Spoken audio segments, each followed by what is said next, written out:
Hey guys, welcome to my channel. আমি মনোজার। এখন আমরা কথা বলছি সকালবেলা খুবই কি বলবো, মানে একটা ঔদ্ধত্যের সঙ্গে ভিডিও তৈরি করি আমার মেইন চ্যানেলে, এবং সেখানে আমার খুব কষ্ট লাগে, খারাপ লাগে। জিদ্দা কোনো প্রচার করছেন না, টিম কোনো প্রচার করছে না ইতিমধ্যে দাঁড়িয়েও। এবং এই কেবলে বিপ্লবী কেবলে ডাকাত অলমোস্ট 2 বছর বাদে আসছে।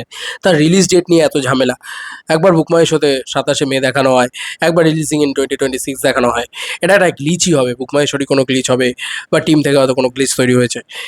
এটার বাইরে তো আর কিছু আমি দেখতে পাচ্ছি না। কিন্তু আমার খুব খারাপ লাগছিল যে কেন ক্রিসমাস, যেখানে আবার একটা সুইসাইড রিলিজ ডেট, মানে অলরেডি একটা সুইসাইড রিলিজ ডেট কী বলবো, মানে রিকভার করে আসা হয়েছে দুর্গাপুজোতে কোনোদিনই ছবি ব্যবসা, অনেকেই বলতে পারে যে ছবি ব্যবসা করতো, ঘন্টার মাথা করতো, কখনো ব্যবসা করতো না ছবি। দুর্গাপুজোর সিন্ডিকেটটা তো জানো না, দুর্গাপুজোর পলিটিক্সটা তো জানো না। দুর্গাপুজোয় এই যে কটা ছবি আছে, সে কটায় যে নিজের মতন করে ভালো ব্যবসা করবে কিনা সেটা নিয়েও আমার খুব ডাউট আছে। কে কার দিকে কাদা ছুড়বে, কে কী করবে, সত্যি বলছি খুব ডাউটফুল একটা জায়গায় রয়েছি আমি ব্যক্তিগতভাবে। কিন্তু তুমি বলো তো, আজকে আমরা সবাই চাই যে জিদ্দা ধুমা ব্যবসা করুক, পাগলের মতন বিজনেস করুক। এবার দেখো, কিছুক্ষণ আগে একজন ফ্যান পেজি আর কি, জিৎ শানপুই, সে আর কি এটা পোস্ট করে বলে যে কেউ বলে বিপ্লবী, কেউ বলে ডাকাতের পোস্টার পড়ে গেছে সিনেমা হলে 27শে মে।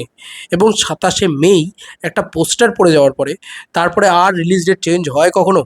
আমার মনে হয় না রিলিজ ডেট চেঞ্জ হবে, কারণ এখানে রিলিজিং 27শে মে বলে পোস্টার পড়ে গেছে বন্ধুরা, কেউ বলে বিপ্লবী, কেউ বলে ডাকাতের। তা আমার যেটা যতটুকু যা মনে হচ্ছে, এই দেখো ভালো করে দেখো, রিলিজিং 27শে মে, এটা আরেকটা পোস্টার, সব হলে হলে পড়ে গিয়েছে এটা। তা আমার কখনো মনে হয় না যে জিদ্দার ছবি কেউ বলে বিপ্লবী, কেউ বলে ডাকাত ক্রিসমাসে মুভ করবে। আর মুভ করলে শাহরুখ খান আছে, এ রয়েছে ডুমসডে, কী সব আরও 4টি ইংরেজি ছবি, এবং দেবদার ছবিটা রয়েছে টনিক 2। তো আমার তো ভাই, আমি অত ডুমসডে ফোমসডে নিয়ে আমি কোনো এক্সাইটেড না। আমি সত্যি বলছি, অনেস্টলি স্পিকিং, আমি ওসব দেখিও না, ওসব ভালো লাগে না, পোষায় না ভাই। আমি স্পাইডারম্যানটাই একমাত্র দেখি, আদারওয়াইজ আমার অত মার্ভেল ফ্যান নয় আমি বাংলা ছবির ফ্যান। কিন্তু আমাকে তো বুঝতে হবে যে দেবদার একটা হিট মানে ট্র্যাক রেকর্ড আছে, শাহরুখ খান আসছে 3 বছর 4 বছর বাদে। তো বুঝতে হবে এগুলো বুঝে আমার মনে হয় যে বেস্ট ওয়ে টু এই ডেটটা, মানে 27শে মে। অনেকেই বলতে পারে টক্সিক আসছে, দেয়ার ভাই, টক্সিক ব্যবসা করবে না ভাই, মিলিয়ে নিও আমার কথা। টক্সিক যদি বিজনেস করে, তো আমি বলে দিলাম, হবে না টক্সিক ওই লেভেলে ভালো ছবি। হয়তো কিছু 2 দিন ব্যবসা করবে, তারপরে উঠে যাবে।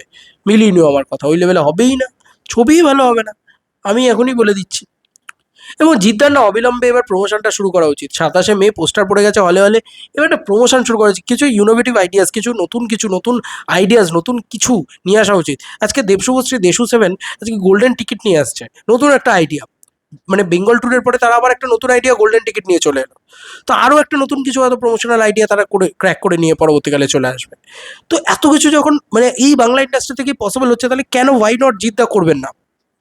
প্রচারটা খুব ইম্পর্ট্যান্ট আজকের দিনে দাঁড়িয়ে 2026 সালে। ছবি যদি ঠিকভাবে প্রচার করা না যায়, ছবি যদি মানুষের কাছে ঠিকভাবে না পৌঁছয়, আমার মনে হয় না সেই ছবিটা মানুষ সেইভাবে সাদরে আমন্ত্রণ করবেন। তো আজকে এপ্রিল মাসের 3 তারিখ, ইতিমধ্যে কি বলবো, মানে অনেক অনেক দূর এগিয়ে গিয়েছে জল। এবার কিন্তু আমার মনে হয় 1লা বৈশাখ থেকে একদম পুরোদমে প্রচার করা উচিত। আর কন্টেন্ট ড্রপ করা মানে কিন্তু প্রচার করা নয়, ঠিক আছে? ইভেন্ট করো, একটা ট্রেলার লঞ্চ ইভেন্ট হবে, একটা গান লঞ্চ ইভেন্ট হবে, একটা এটা হবে, সেটা হবে, 5টা মিডিয়া আসবে, ঠিক আছে? শুধু তাই নয়, কলকাতার ভিতরে আবদ্ধ থাকলেও হবে না, নতুন কিছু আইডিয়াস বার করতে হবে, ইনোভেটিভ, সেটা গোটা বাংলাকে জানানো হবে। নাহলে যদি তুমি প্রচারই না করো, কিছুই যদি না করো, প্রচারে যদি কোনো বাজেটই না রাখো, যে ঠিক আছে প্রচার কোনো করবো না, প্রচারে কোনো বাজেট নেই, দেবোই না বাজেট, ছবিটা বক্স অফিসে সেই লেভেলের নাম্বার আনবে না, ছবিটা মানুষের কাছে পৌঁছাবে না, সেই লেভেলের নাম্বার আনবে না, তারপরে তো সেই আবার জিদ্দাকেই খারাপটা সহ্য করতে হবে। তা প্রচারটা করো না রে ভাই, ভালোভাবে ছড়াও না সিনেমাটাকে। হাতে এতটা সময় আছে, 27শে মে আসতে অলমোস্ট 2 মাস দেরি আছে। তোমরা একবার শুরু করবে, আমরা সবাই ঝাঁপিয়ে পড়বো। এত বসে আছি আমরা ঝাঁপানোর জন্য, তাই না? তোমাদের আর কি মতামত ভিডিওটাকে নিয়ে জানিও সব কমেন্ট সেকশনে। চলো বন্ধুরা, নতুন কোনো ভিডিওতে দেখা হবে, ভাই।